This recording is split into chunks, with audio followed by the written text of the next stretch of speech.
사무엘상 10장에는 사울이 왕이 되는 장면이 나옵니다. 그런데 이 사무엘상 10장에는 하나님이 선택하는 사람, 하나님이 어떻게 그 사람을 찾아내는지 우리가 그 하나님의 손길을 우리가 볼 수가 있습니다. 그리고 하나님이 참 그 겸손한 사람, 온유한 사람, 이런 사람을 쓰시거든요. 마음이 겸손하고 온유한 사람. 그 모세도 보면 이스라엘 중에 모세만큼 마음이 온유한 자가 없다 그럽니다. 또 그렇게 겸손한 자가 없다 그러죠. 그런데 이 온유와 겸손이 어떤 것인지 오늘 이 사울을 통해 우리가 볼 수 있습니다. 자기는 암나귀를 찾으려고 온 이스라엘을 다니다가 우연히 사무엘을 만나게 됐는데 사무엘은 자기를 기다리고 있었다는 듯이 자기를 맞이를 하더니만도 우리가 기다리던 바로 왕이 당신이요 하고 그에게 기름을 부어줍니다. 그리고 나라의 일을 이야기를 해줍니다. 이 정말 사울로서는 황당하죠. 어떻게 이런 일이 나에게 일어날 수 있냐입니다. 갑작스럽게. 그런데 하나님께서 여기에 예비해 놓은 것이 앞으로 일어날 일을 세 가지를 예언하려 합니다. 이 일이 일어나는 것을 보면은 너는 내 케이스 바이 케이스 너는 힘을 다해 그 일을 하라는 겁니다. 내 손 닿는 대로 열심히 해라는 겁니다. 하나님이 함께 하신다. 근데 그 세 가지 예언을 이야기하는데 세 가지 예언이 일어날 수 없는 예언들입니다. 상식적으로. 그 뭐냐면 자기가 그렇게 온 천하를 다니면서 찾아도 온 곳을 찾으면 나귀를 찾아도 못 찾았던 그 나귀가 이제 집에 돌아왔다는 겁니다. 찾았다는 거예요. 그리고 염려를 놓으라고 당신이 라헬의 묘실이 있는 데 가면은 거기에 사람들이 당신에게 그 이야기를 해줄 것이라는 겁니다. 이제 아버지가 당신들을 이제 잃어버렸다고 당신들을 찾는다고 다 걱정인다. 거꾸로 이제 그 이야기. 그리고 사울이 자기가 평소에 근심하고 있던 그 문제가 해결된 것을 이야기를 해줍니다. 우리가 하나님께로부터 이런 기름 부음을 받으면은 여러분 하나님께서 그 우리가 당면 가지고 있는 이런 문제들을 하나님이 해결을 해 주십니다. 그리고 어디로 포커스를 할 수 있도록 하나님이 이래 포커스를 할 수 있도록 그 문제를 하나님이 해결해 주시는 거예요.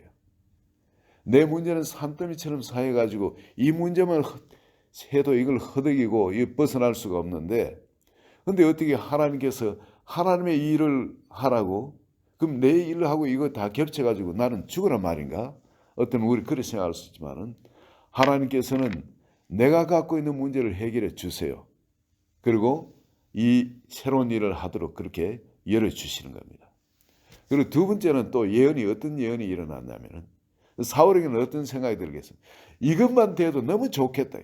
왜냐하면 이 지금 나귀 찾아가 이 나귀가 적은 문제가 아니잖아요. 나귀가 떼쓰리로 집에 있는 나귀들이 도망을 쳐버려 가지고 뭐 그 시골에서 나귀가 제일 큰 재산 목록 1호인데 그 나귀들이 다 없어져 버렸어요. 얼마나 큰일 났겠어요. 이 나귀만 찾아도 좋겠는데 그런 예언이 주어지는 얼마나 좋겠어요.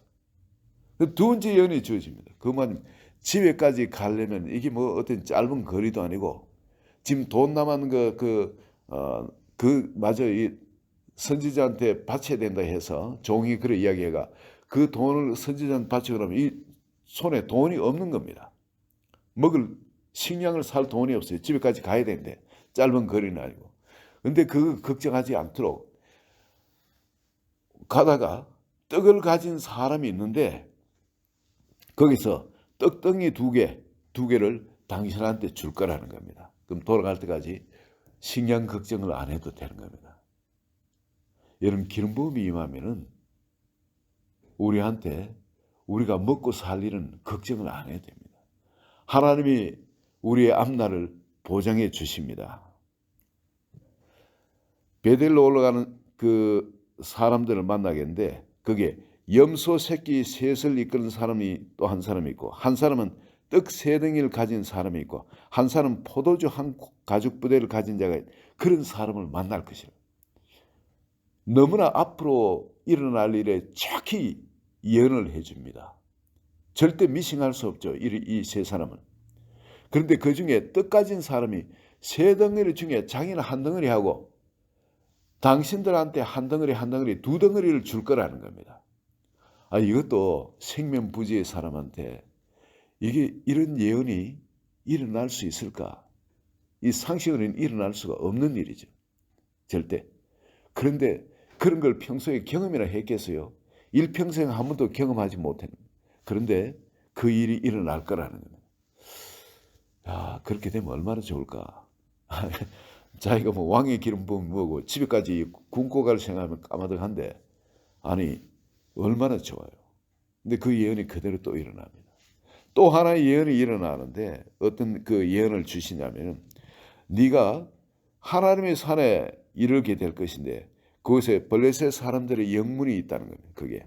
근데 네가 그리고 그 성으로 들어갈 때에 선지자의 무리가 산당에서부터 비파 소고와 저와 수금을 앞세우고 예언하며 내려오는 것을 만날 것이라. 선지자의 무리가. 근데 그때 네게는 성령이 크게 임하리니 너도 그들과 함께 예언을 하고 변화의 새 사람이 되리라. 하나님이 일을 하는데 이익이 일어나야 안 되겠습니까? 성령이 임해야 될 거 아니겠어요, 그죠? 성령이. 그리고 내가 변해가 새 사람이 돼야 되는 거예요. 내 스스로, 남들은 뭐 몰라도 나는 나 자신을 잘 아는 거예요. 내가 변화의 새 사람이 되어야만이 하나님의 일을 할 수가 있는데, 마침 그때 그 선지자의 무리를 만나면서 그 블레셋 영문이 있는 그곳에 가면은 그 선지자의 무리가 내려오면서 너에게도 성령이 임하고 너도 변화의 예언을 해라. 이 징표가 주어지는 겁니다. 갈 때 처음에 이 사무엘이 자기의 기름을 부어 주시면서 이런 3가지 예언을 할 때 절대 일어날 수 없는 예언들이죠. 그러나 그 예언을 따라 걸어갈 때 그 예언들이 전부 다 응해버린 겁니다. 여기에 성령이 임하고 변화의 새 사람 된다는 거. 이게 상식적으로 이게 기적 중에 이런 기적이 어디 있겠습니까? 그런 기적까지 일어나 버린 겁니다. 그렇다면은 사람이 교만해질 수 있잖아요. 나는 특별한 존재구나. 난 남보다 다른 존재구나. 내가 그렇지. 그럴 수밖에 없어. 어떤 여러 가지 그렇게 또 자기를 교만해시키는 합리화가 일어날 겁니다. 그런데 하나님이 나에게 주신 이 모든 것, 이걸 갖고도 여러분, 이 사람은 참으로 겸손했습니다. 전부 다 사람들을 미스바로 다 모이죠. 그 미스바로 모이가 이제 왕을 세운다고 할 때 이 사울은 당연히 자기가 왕감이라고 알고서 사람들 앞에 세워주기를 기다렸을 겁니다. 그런데 그러질 않았어요. 숨었습니다. 행구 밖에 숨어가 아무리 사람들이 찾을 수가 없었어요. 그런데 거기서 또 제비를 뽑았습니다. 누가 왕감인가? 제비를 뽑자. 그러니까 제비를 뽑았는데 이 제비가 그 이스라엘 사람들 많은 데서 이 몇십만 명 중에 사울한테 제비가 돌아갈 확률이 이게 뭐 몇십만 명 중에 일이지 않습니까? 이 될 수 있는 확률이 거의 없잖아요. 그런데 그 제비가 정확하게 사울을 뽑아가지고 꼭 집어가 내는 겁니다. 찾아도 안 나와요. 사울 어딨나? 사울 이 제비 뽑아가지고 당신이 왕 됐다. 그래도 찾아도 없는 겁니다. 그러면은 숨었다도 나올 건데, 하나님 나를 찾으시는 거 맞구나. 했는 거 맞구나 하고 나올 건데, 그래도 숨었다. 딴 사람이 대해주길 원했던 겁니다. 이게 겸손입니다. 그렇죠? 겸손. 그래서 사무엘이 하나님께 묻습니다. 사울이 여기 왔습니까? 그렇죠? 여기 왔니라. 어디 있습니까? 저 행문 뒤에 숨었다. 하나님 다 가르쳐 주세요. 그래서 가서 사람들이 사울을 찾아가 데리고 옵니다. 거기에 와 있는 사울한테 그냥 뭐 도망 못 가게 그냥 사람들이 웃들어서 뭐 왕만세 하고 뭐 난리가 났겠죠. 그런데 사람들이 객관적으로 봐도 사울을 모르는 사람들이 사울을 봐도 이 사람들 위에 어깨가 더 있다는 거예요. 어깨가. 머리가 더 있다면 이거 한 뭐 30cm 정도 되겠죠. 어깨가 더 있다면 이건 40cm, 50cm 더 이렇게 볼 수도 있습니다. 이 말은 170cm가 평균 키라면 2m 훨씬 넘는 거인이라는 장대한 사람입니다. 게다가 몸이 좀 뭐 깡말라거나 뭐 왜소하면은 그것도 좀 안 좋죠. 그런데 그런 것이 아니라 인물이 이스라엘에서 최고로 미남이라는 거예요. 그렇다면은 몸이고 얼굴이고 짝할 사람이 없는 거예요. 여기 그런 이야기가 나오죠. 이스라엘에 사울하고 짝할 사람이 없다는 거예요. 그만큼 인물 중에 인물이 뛰어난 사람이라는 거예요.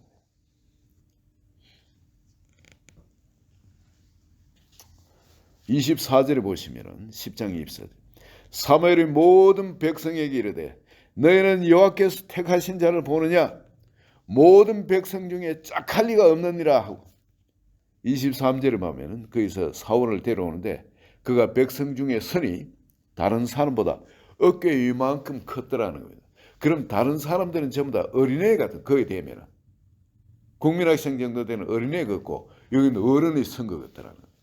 이만큼 근데 그 인물조차도 그렇게 뛰어나게 출중한 최고의 미남이에요. 최고의 전술. 이 9장에 그런 이야기가 나오죠. 이스라엘은 9장 2절에 보면 기스에게 아들이 있으니 그 이름은 사울이요 준수한 소년이 아니고 젊은입니다. 이때 나이가 40인데 이스라엘 자손 중에 그보다 더 준수한 자가 없다는 최고의 미남이라는 겁니다. 예. 모든 사람 봐도 정말 왕감이다 싶은 거예요. 출중한 겁니다. 짝할 사람이 없도록 동일한 사람이 이스라엘 찾을 없을 정도로 누가 봐도 감탄하고 그냥 왕감이라 인정할 수밖에 없는 그런 사람이에요. 그 사람에게 기름 후보가 왕을 삼으면 모든 사람이 왕이여 만세야 하고 그냥 난리가 났죠. 드디어 우리가 찾던 왕을 찾았다고. 그런데 그 중에 일부의 사람은 어떻게 했습니까? 어떤 불량배는 이르되 27절에 이 사람이 어떻게 우리를 구원하겠냐 하고 멸시하며 예물을 바치지 않았으나 그는 잠잠하였더라. 화가 나겠죠. 모든 사람이 인정을 하는데 오히려 자기를 멸시하고 인정 안 한 사람이 있으면은 하나님께서 기름 부음 받고 오죽 잘났습니까 사울이. 예? 이렇게 그냥 몸집 자체도 왕감으로 앞에 나와서 다른 대적들하고 싸우는데 제일 앞장서면은 전부 다 다른 대적들이 무서워할 만큼 그런 용사처럼 보이고 인물이 그렇게 뛰어나고 게다가 여러분 하나님 직접 세워주셨잖아요.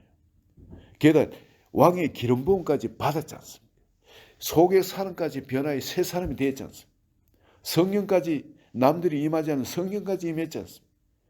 그런데도 마음이 겸손해가지고 사람들이 건드리고 하더라도 그런데 올라오질 않는 거예요. 우리는 그렇잖아요. 다 이런데 뭔가 하나 싹 건드리면 속에 그냥 뭐가 올라옵니다.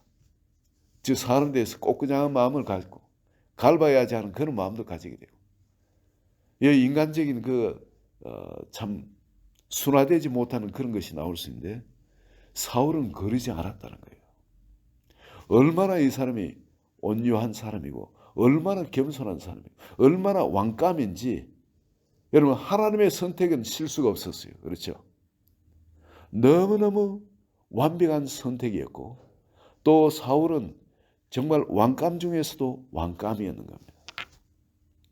여러분 이렇게 우리가 하나님 앞에서 이런 겸손 이런 온유가 있으면 사람들이 인정하지 아니할 수가 없습니다. 우리 그리스도인들이 다 우리는 인정받기를 원합니다. 다 남한테 사랑받고 존중받기를 원합니다. 그러나 우리가 특별한 능력이 있다고 그리스도인 사이에 존중을 받습니까? 그렇지 않습니다. 그 사람이 많이 가졌다고 세상적으로 지위가 높다고 해서 그리스도인들 사이에 존중을 받습니까? 그렇지 않습니다. 호감은 받을 수 있겠죠. 그러나 호감에 준하는 그 마땅한 인품이 그리스도인다운 인품이나 덕이 없으면 오히려 멸시당하기 쉽습니다. 하나님이 또 우리 그리스도의 몸 안에서 이 교회가 찾는, 교회가 쓰길 원하는 하나님의 사람은 바로 사울처럼 겸손한 사람입니다. 이 사울같이 온유한 사람입니다.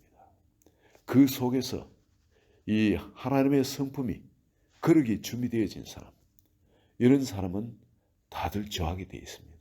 다들 인정하게 되어 있습니다. 세상에 이렇게 겸손하고 온유한 사람은 인정을 받지 못합니다. 사람들은 짓밟고 지나갑니다. 그러나 교회는 다릅니다. 교회는요. 전에 그 이야기 있죠. 조덕삼 장로 이야기입니까? 네, 그분은 아주 부자고 호남에서도 그 평야 얼마나 그 만석군이죠. 그런 부자고 자기 집에 일하는 사람들이 그 있는 수없이 많죠. 근데 교회를 세웠는데 자기가 돈을 내가 예수를 믿고 교회를 세우고 자기 그 말을 모으는 머슴 그 이자익하고 같이 이자익은 아직 어리고요. 이제 뭐 한 24살. 자기는 이제 나이 더 많죠. 어른이고. 그런데 나중에 장로를 뽑는데 둘이 예수 믿게 된 건 비슷한 시기에 예수를 믿었어요.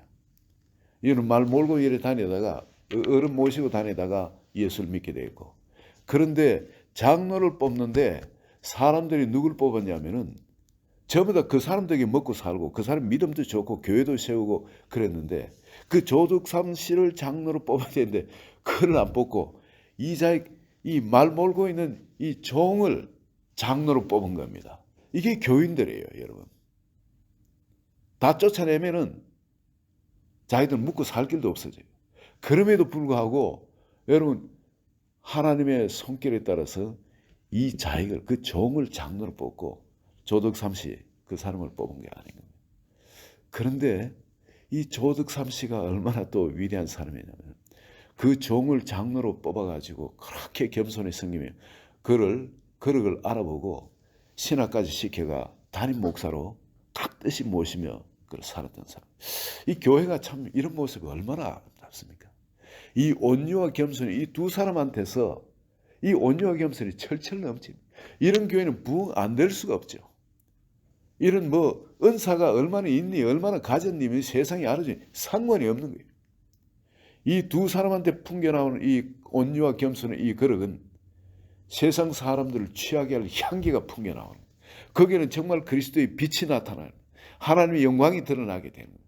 그 가운데 예수님이 정말 계시구나 인정하지 아니할 수 없는 하나님의 영광이 있는 거예요. 저는 오늘 우리가 이 사무엘상 10장을 보고 하나님이 뽑으시는 사람, 하나님이 찾으시는 사람이 어떤 그릇으로 준비된 사람인 것인지 우리 다시 우리 자신을 돌아보는 그리고 기도로 주님께 나아가는 아침이 되었으면 합니다. 같이 기도하겠습니다. 하나님 아버지 감사합니다. 이 말씀은 우리가 걸어가야 할 바로 우리 진리의 길이 되어지고 우리 또 발등에 빛이 되어 주심을 감사합니다. 오늘도 우리가 세상이 알아주는 세상이 찾는 그런 사람이 아니라 하나님이 알아주고 교회가 알아주고 또 모든 사람에게 빛이 되어지고 소금이 되어지는 바로 하나님의 사람으로 우리가 준비되길 원합니다. 준비가 되면 반드시 하나님께서 이렇게 사울을 세상 어느 구석에 처박혀 있던 간에 찾아내서 왕으로 삼는 것처럼 진정 하나님께 쓰시는 존귀한 사람으로 쓰이게 될 줄 믿습니다. 오늘 우리 마음을 돌아보고 주님의 거룩으로 빚어지길 원하고 주의 성령께 우리 자신을 올려드립니다. 주님 뽑을 건 뽑아주시고 파멸할 건 파멸해 주시고 넘어뜨릴 건 넘어뜨려 주시옵소서. 심을 건 심고 건설할 건 건설해 주시옵소서. 예수 그리스도의 이름으로 기도합니다. 아멘.